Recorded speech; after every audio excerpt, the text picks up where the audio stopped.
So we did a variety of things to reduce its memory footprint. So we did use a lot of static buffers. We just simply moved those over to dynamic allocation.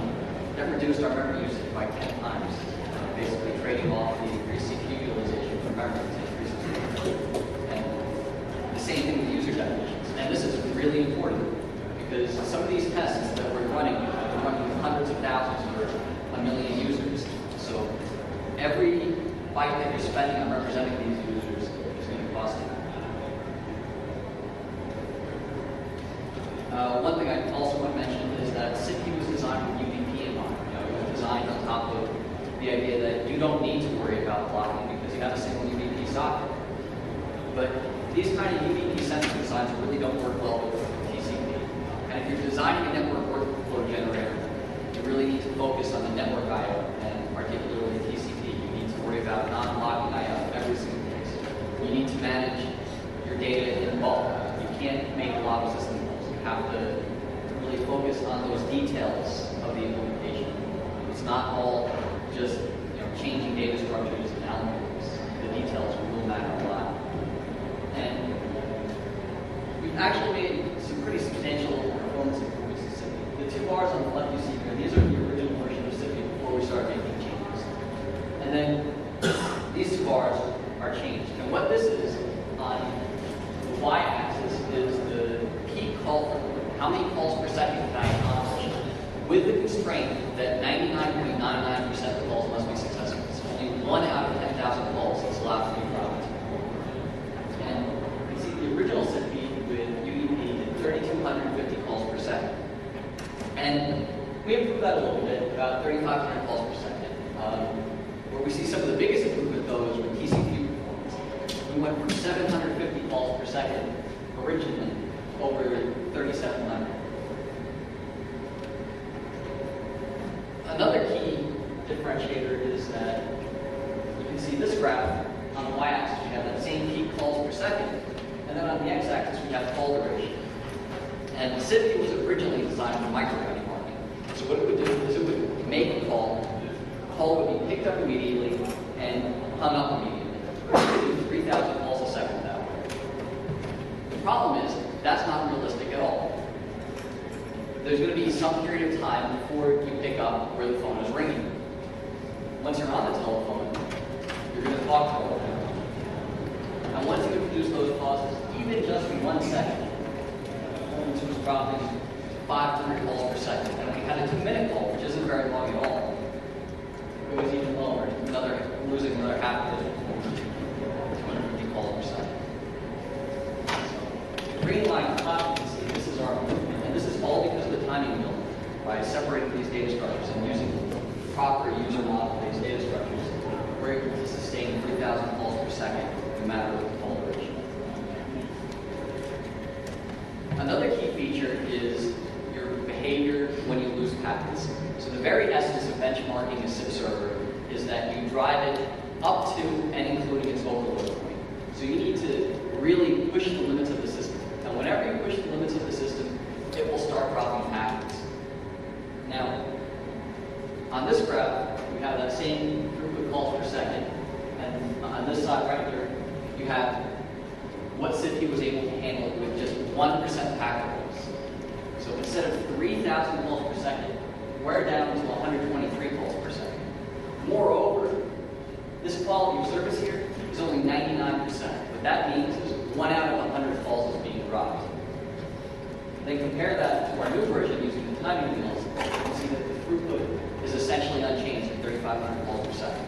That's a 28 times improvement. And this is following right here. The more stringent, only 1 out of 10,000 calls can be dropped. In addition to just improving the performance of the tool, we also improved its flexibility in control structures. So SIP was really designed for linear call flows and provided a very assembler-like go-to-end sort of control. So we extended its action functionality to include variable types, so not just regular expression string matching, but doubles, arithmetic operators, string comparison, conditional testing, and this really allows you to create for loops and any other control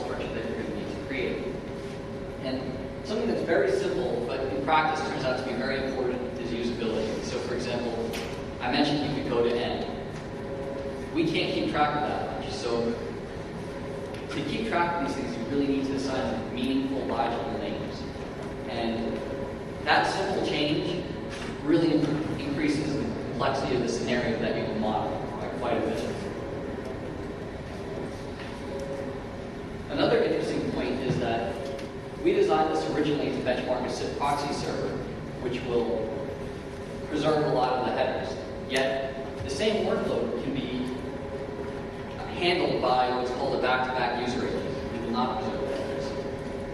So, to handle this, what we use is we use some out-of-band communication from the UAC, called the UAS.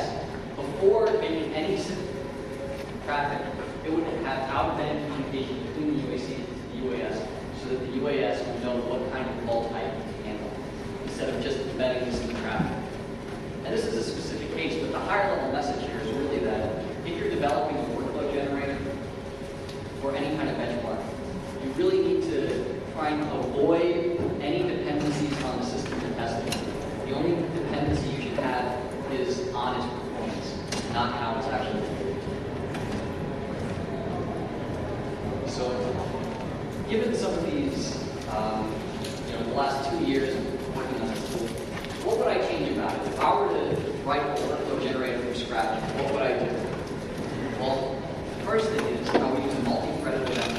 So the event loop architecture of SIP actually performs very well, and it's led to a pretty elegant internal design at this point.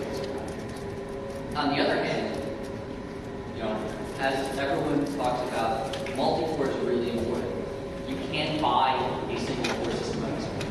So when you limit yourself to a single core, you're limiting the amount of work that a single machine is able to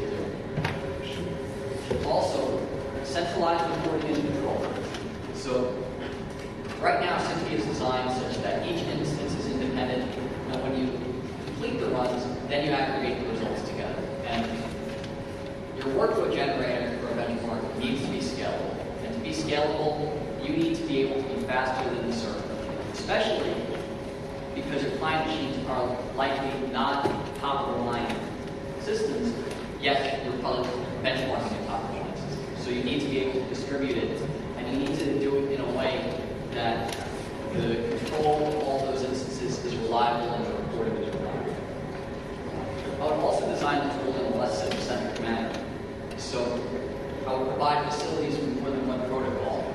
And that's important because SIP is only part of an overall ecosystem of converged communications. So you might have your SIP application integrated with a web application. For example, click to call is a use scenario that you might have where there's a web page, you click a button, and it initiates a telephone call. Or even media. When I pick up the telephone, I'm actually going to talk to someone. There might be a video session that's established, and that's done using a different protocol called RTP. And SIP supports RTP, but it's really more bolted on.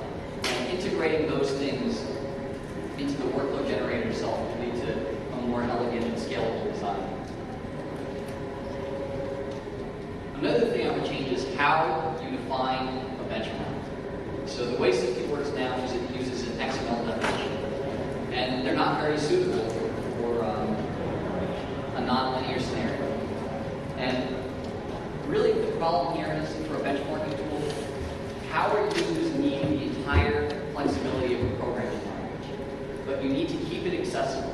The people who are running the tool may not be programmers. There's likely going to be people in IBM and other companies who are in test and validation departments. They're not necessarily programmers, but they can run a test, and you need to make sure that your tool is accessible to them. And one example that I think is a pretty good compromise in the web world is PHP scripts, which will have just plain web pages interspersed with small code snippets. And you have all the